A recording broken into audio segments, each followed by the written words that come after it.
Hello and welcome to the third edition of The Edge. I'm Ryan Kahn. And I'm Cooper Lynch. On this edition of The Edge, we take a look at some more new faces here at EdTech.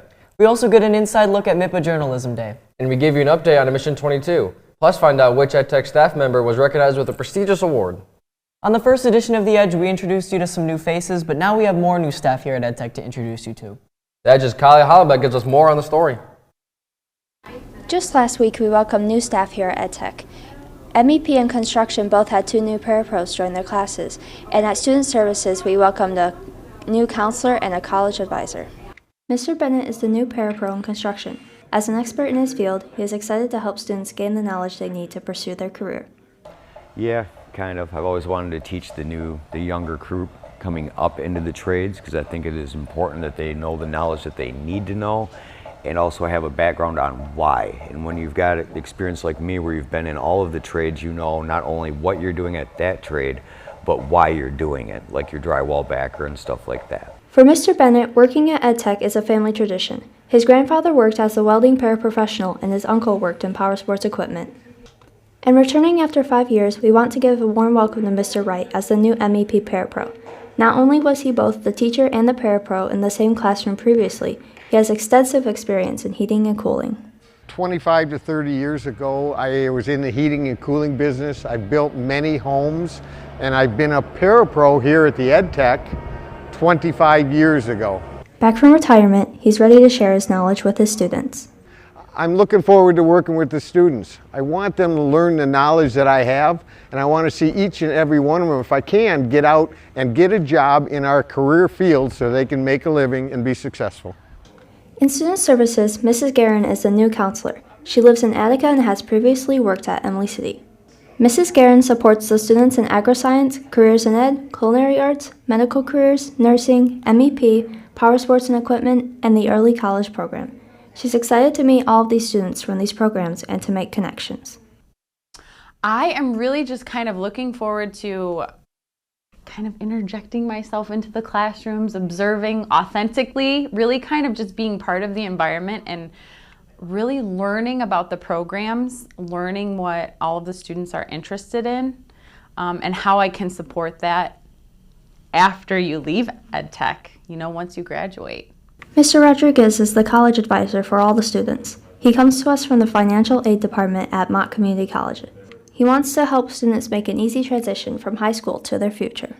So this is actually my first time as a college advisor. However, I do have experience working in the financial aid department at a community college. So, helping students navigate the financial aid process and just answering any questions they may have about, the college going process as well. It may seem like a tricky transition, but EdTech has given him a warm welcome. It's been phenomenal. I have zero complaints. The students here have been amazing. The staff has been so nice. 5-star all across the board. They've made my transition just so much easier, and I just love working here so far. Reporting to The Edge, I'm Kylie Hollenbeck. We're excited to welcome all the new staff to EdTech and hope they have a great first year. Students, be sure to say hi to them and be on our best behavior so we don't scare them away. Ryan. Dude, nothing about me is intimidating. I guess you're right. Why don't you tell them about our auto body fundraiser? Auto Body and Collision Repair is hosting a car wash fundraiser starting this week all the way until December. The options are the Basic Clean, the Super Clean, and the Deluxe Clean. All the options will cover a basic wash and interior cleaning, but the Super Clean includes a hand wax and the Deluxe Clean includes minor scratch removal. The prices are respectively $25, $30, and $50. If you're interested in scheduling, reach out to Miss Scotty at ascotty@lapeerisd.org. The holidays are fast approaching. Nursing and medical careers are working to help families celebrate with a little more this year. The classes are holding a food drive. It goes until November 15th. All donations will end up at the Stone Soup Food Kitchen. Donation bins are located in both medical and nursing career classrooms, as well as multiple locations around the school. The 2 classes are giving back this year. But they've made it into a little competition as well to see who collects the most food. The competition between the classes is really heating up. Both classes are confident that they will win. If you want to help either class, you can do so by donating in their classroom bins. Medical careers own Miss Shannick was nominated for a prestigious award this month. The Edge's John Potter tells us more about the deserved recognition. There are many amazing teachers here at EdTech. but one in particular has just received an award, and we are here to shine some light on her. Ms. Shanik is being honored with the Best New Michigan Health Science Teacher of the Year Award by the Michigan Health Science Educators at this year's Fall Conference in Frankenmuth, Michigan. Mrs. Hill is the one who nominated me for this prestigious award. It's given out to one health science instructor in the whole state of Michigan. And so after the nomination, it went to my peer group.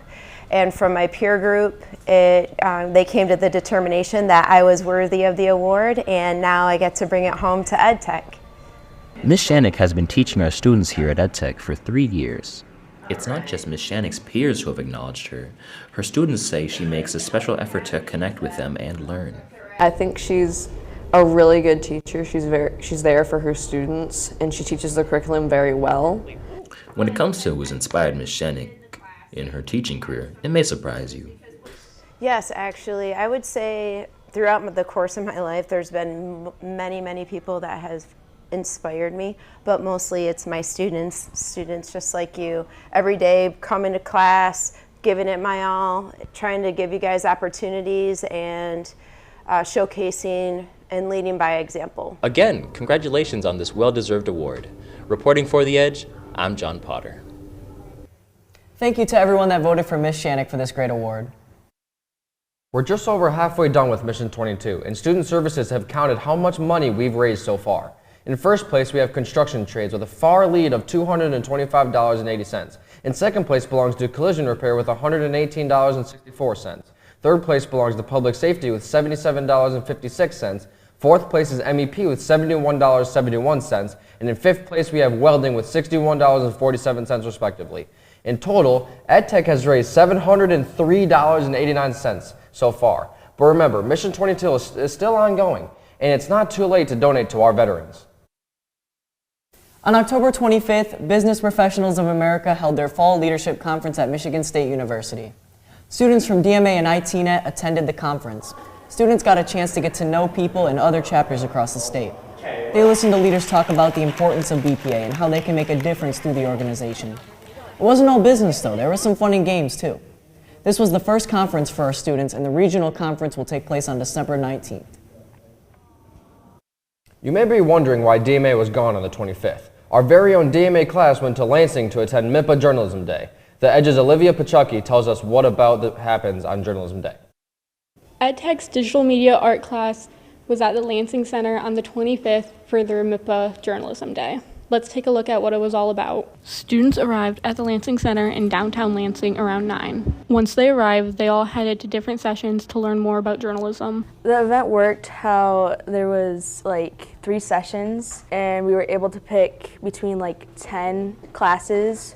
The sessions varied from photography to writing to editing videos. Each segment there was like a seminar from like someone in the field. Students found that out of the 3 they went to, usually one stood out.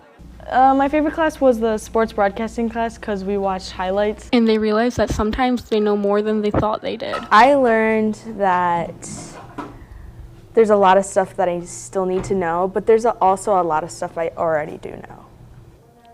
We hope everyone enjoyed Journalism Day and learned something new. Reporting for The Edge, I'm Olivia Pachucky. I hope that everyone learned at least one thing that they can take use to in the future.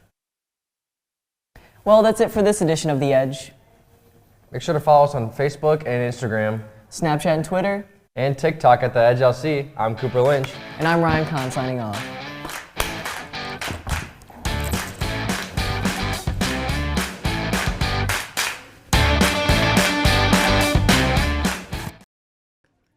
The Edge is supported by Bryan's Supermarket. You can visit them in North Branch or online at bryansupermarket.com, where you can get all your favorite foods. You can also contact them online to be catered. Also, thank you to Busili's Cakes and Pizza in Elmont for sponsoring this video.